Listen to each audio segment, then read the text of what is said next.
Hello and welcome to a video about this exciting machine that I got just before Christmas. So I've had it about 3 months. Haven't taken a look at it yet. I've been watching this for a long time. It was on Facebook Marketplace. Initially the guy wanted £120 and then after a few months he dropped it to 80, and then after a few more months he dropped it to 40. And then I couldn't help myself. So here it is for us to take a look at right now. It's kind of an interesting configuration. So you've got no drives on this thing at all. Kind of implies some kind of back office use perhaps. We've got a nice little row of buttons and LEDs on the front at this weird kind of angle. Never really seen that before. The case is very plasticky, very lightweight, so it's kind of unusual. Not really got anything else like this. There's a badge on the front. It seems to have come from a company called Imminus. I did manage to find something out about these people. It was all interesting stuff. Kind of reveals what the machine was probably used for originally. But we'll get into that in a little bit. So yeah, interesting. The guy did say it was a 486 in the spiel when he was selling it on Facebook. So always exciting to have another 486 of some description. I think because these labels are kind of canted at an angle, you could probably stack it like this, like a mini tower, or have it horizontally, which I guess this was because there's some rubber feet on the bottom. Spinning it round, take a look on the back, and it tells us a lot. We've got a plasticky fan cover grill on the PSU and some kind of health and safety label there, so it was checked regularly, I guess, whichever environment it was in originally. Got some holes, so it's a standard AT case, so we've got AT keyboard and holes for the cables for the serial ports and what have you that come off the IO card. But this tells us straight away this isn't a standard PC. We've got an SPC by the looks of it. And then these are these networking cards that the guy also mentioned in the advert on Facebook. He said these are rare cards, these are multi-port cards, and he guessed that this thing was probably used to run a BBS back in the day, so we'll find out more about that shortly.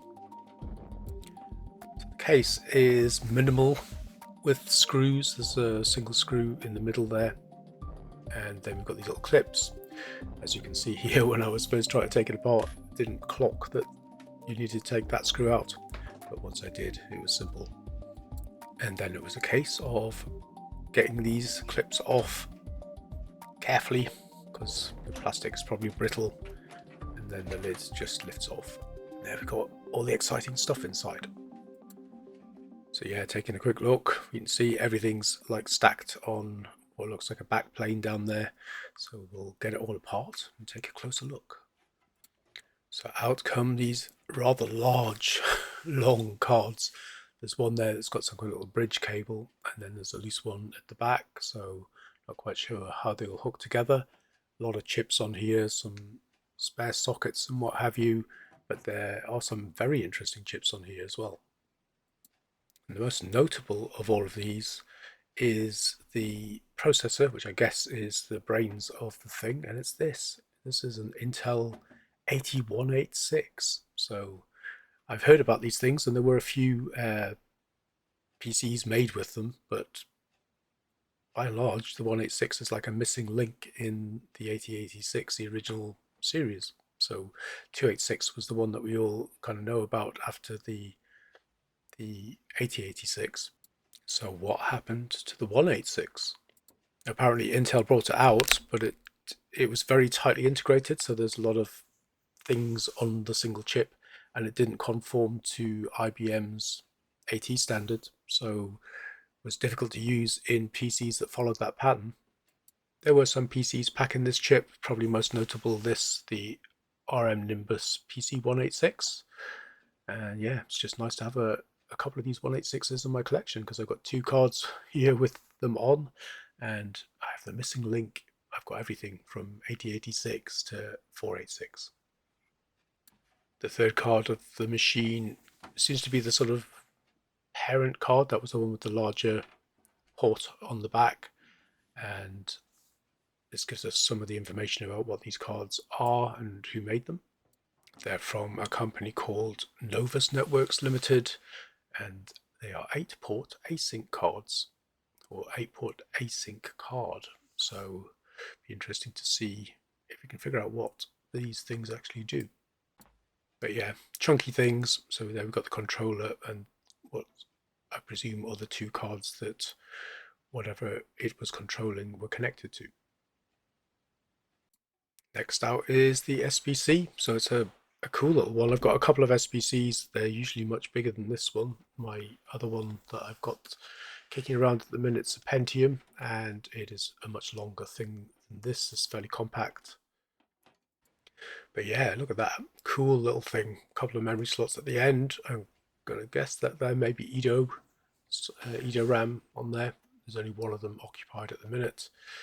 Got a nice little copper heatsink on the 486. I think the guy said it was a DX4, which probably makes sense, having the fan and everything. Yeah, got a nasty Dallas real-time clock.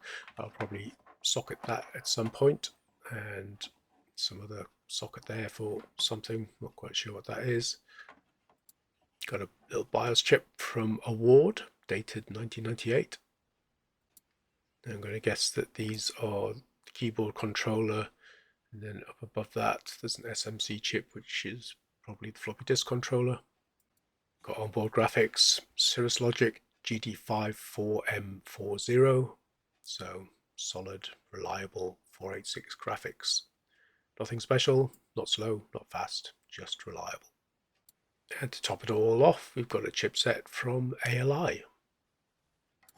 There's the memory, so I think judging by the part number, that is Edo RAM.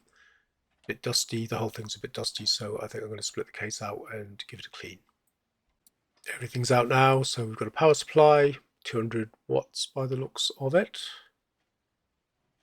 Last bit to come out is the back plane. You can see it's got some crazy big connectors here that look like direct input from the power next to the AT connector, and then just a bunch of ISA slots on there.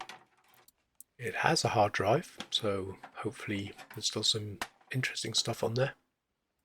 This particular one's from IBM, not quite sure what size it's going to be, maybe 40 megs or something like that. And yeah, you can see the case is in need of a little bit of a dusting.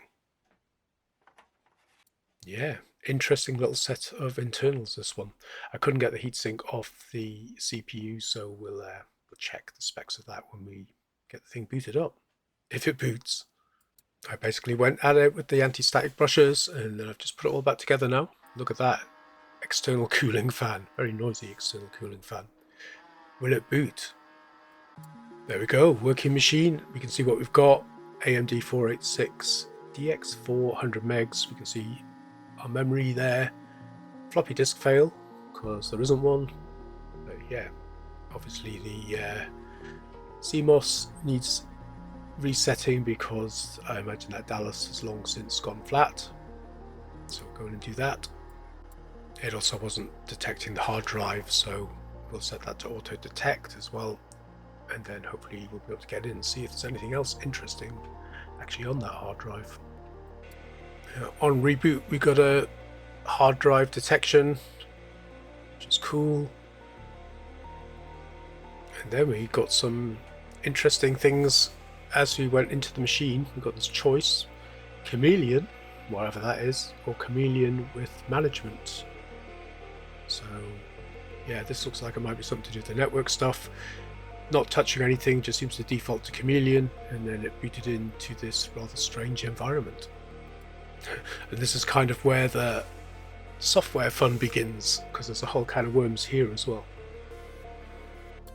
So looking at the hard drive, which I had to do using a DOS boot disk, I did see that DOS is actually installed on this, apart from whatever that crazy thing is. So the first thing I decided to do was come in and seek out the menu that we saw, where they had the two versions of that Chameleon running, and see if I could add DOS to it, just for convenience, to skip between something that I'm familiar with to explore the file system and this crazy Chameleon system. Then we'll try and figure out what the Chameleon system does based on that.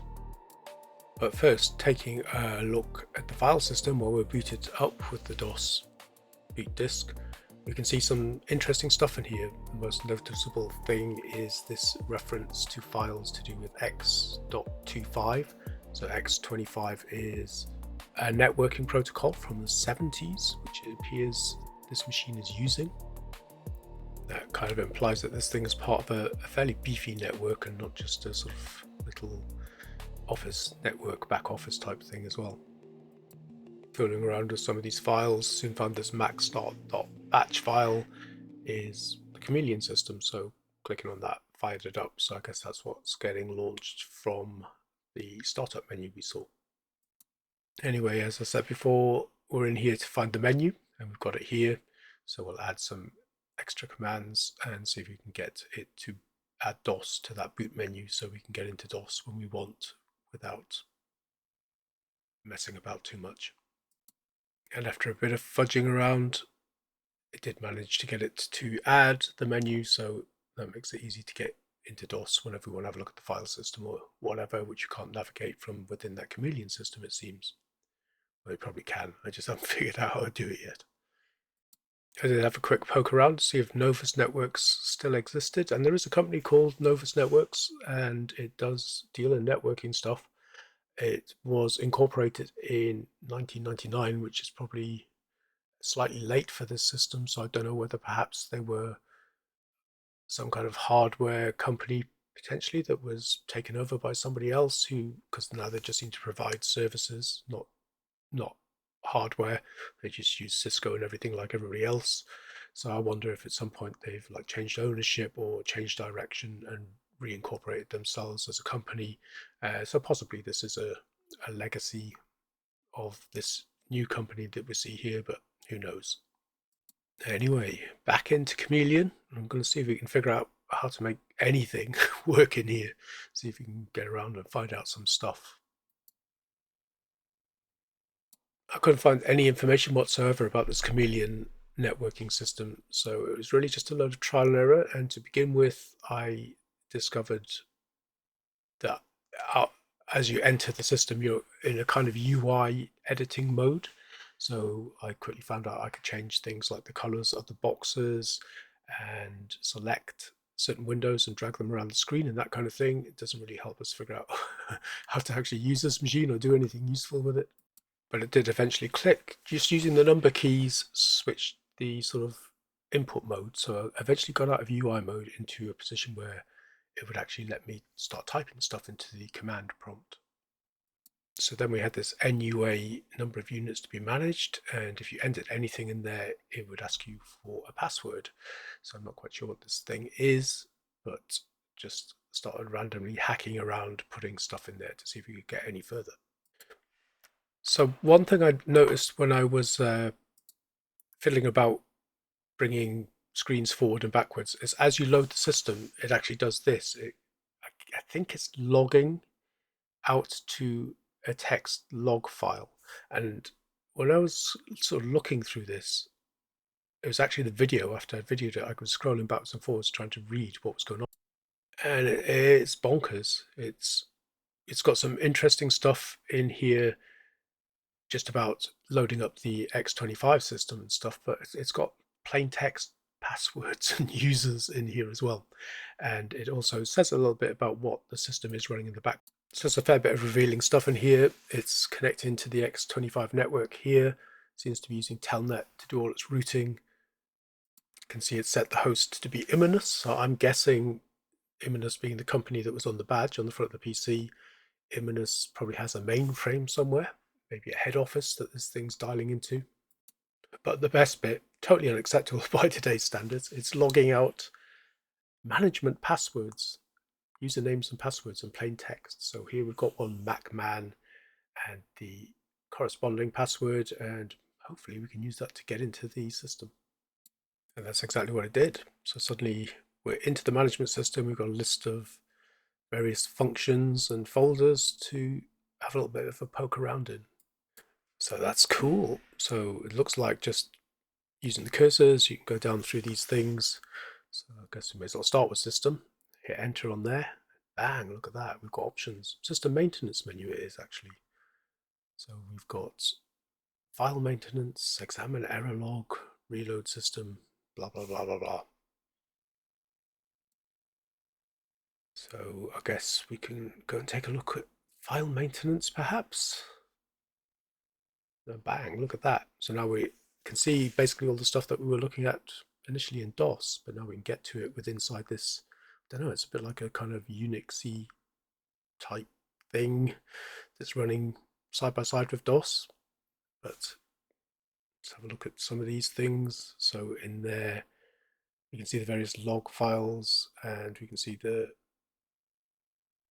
lot of the same stuff that we saw in the parent folder through DOS. God knows what most of it does. There's the maxstart.bat file that we ran. We know that launches Chameleon. Got Telnet, so it's got Telnet internally. I don't know whether that has its own versions or whatever. So that's what it's using for its routing. But just poking about in the systems folder, it's just giving us summaries and that kind of thing, and files. This is the file information. You can see at the bottom, now that we've actually gone into the file editing, you've got a load of commands at the bottom so you can navigate your way around, add stuff, delete stuff, archive stuff, etc. Take a look at the event log. So I guess, I don't know if this is what, as it runs, so when we loaded it up and we looked at all of that stuff where we found the password, I think it was looking for a server and not finding one. But at the same time, it was scrolling all that stuff, and I'm guessing that it's logging it out into here, possibly. So we've got all sorts of crap in here. It'd be interesting to see if we can find some of the same stuff that we saw in there, like the username and the password, but it seems to be telling you what is going on with each of those cards, potentially. And lots of ports, I guess they might have been connected to dumb terminals within this system. So my theory is that you've got an office full of terminals of some description coming into this machine, and then that redirects them off to a mainframe or some system, central system, where they fetch information back for whatever reason. I do know that reason. We shall get into that in just a second. Yeah, there are some other passwords logged out there. I don't know whether they are encrypted in some way. They're digits rather than plain text ones that I was seeing inside the management console. I guess they thought that was safe because they're assuming that you've already logged in with management credentials. But yeah, there is some potential other stuff in here that you could use to break into it, I guess. But there's our MacMan and our password that I used, MNS12345. Not very secure. But really, it's a bunch of blue screens. You can go into the various options, and at least you can do stuff. So you can view the statistics, or you can go in and have a look at what's going on in each terminal and all that kind of thing. Not really much I can do with this, at least right now. And I think there's potential here for maybe another project to figure out if we can hook this stuff up to some kind of fake backend potentially, or something like that. And I don't know, I was chat GPTing possible future projects, and it seemed to think that we might be able to use this Chameleon system to hook up some kind of little kind of demo network with it, perhaps in another video. Probably the hard bit's going to be getting the cabling, the right cabling to hook things up, emulating or getting hold of a dumb terminal to simulate the kind of thing that might be putting input into this. But that'd be a fun thing to try at some point in the future. But I think pretty much that's all we can do with this so far. But it's a fascinating little snippet of history, and it's still in its original state, still looking for its original server. Now, the server, having looked into Imminus a little bit, was probably to do with something like this. What the? Yes. A bit of investigation into Imminus reveals that Imminus were a massive provider for travel agents back in the day. So they provided the systems that hooked your local travel agent up where you went and booked your holidays to all of these booking systems that you would have had, hotel booking systems, airline booking systems, all of these kind of things, package booking systems with large tour operators, all of that kind of thing. So what I'm guessing is that connected to this system in some travel agent, not unlike this one we're looking at here, you would have had a bunch of terminals in the shop, just like you have in this shop, and they would have been talking to the mainframe in the head office of whichever company they were working for, and that would have probably been then spinning it off again onto another system within an airline's booking system or a hotel booking system overseas or something. So it sounds like it could be part of a very widespread, possibly international network. So I'm guessing that's how these things work. I did used to work at an airport many moons ago for quite a long time, and we had all of these kind of systems that, you know, you would send messages to other airports to say what was going on with flights and that kind of thing. So I imagine it's that kind of system. So there you go. So these kind of terminals with these kind of people taking your bookings to go to some sunny beach somewhere might well have run through this box at some point and returned you with all of your reservations and your confirmed plane tickets and that kind of thing. So that is a real little slice of history, I think.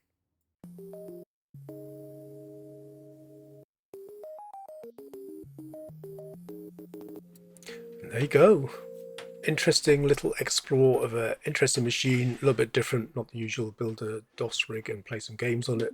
I'm not going to touch this hard drive, I'm going to archive it. I think it's a cool thing to have. Hopefully develop some kind of project around this if I can you know, retask that Chameleon to setting up some kind of little network, talking to some little server, and try and replicate that kind of thing that was going on with the machine back in the day in one of those tour operation shops, one of those holiday booking places. But yeah, I've given the whole thing a nice clean, so it's looking a bit better than it was before. There were all sorts of felt pen marks and things and all sorts of grime on it. It's clean on the inside, it's clean on the outside. It's interesting, slightly plain, but interesting and slightly different looking thing. And there it is, my very own holiday booking system in my retro room. Fire it up, load up that crazy Chameleon system. So a bit different. I hope you've enjoyed watching this video if you've made it this far. But yeah, slightly different kind of thing to what I usually do. But you know, what a cool system to have. Cool little SBC as well. So, you know, DOS is still on here, so I can still load some games if I want. But yeah, that's pretty much it. I hope you enjoyed this journey into this crazy Chameleon thing. And yeah, hope to catch you with the next one.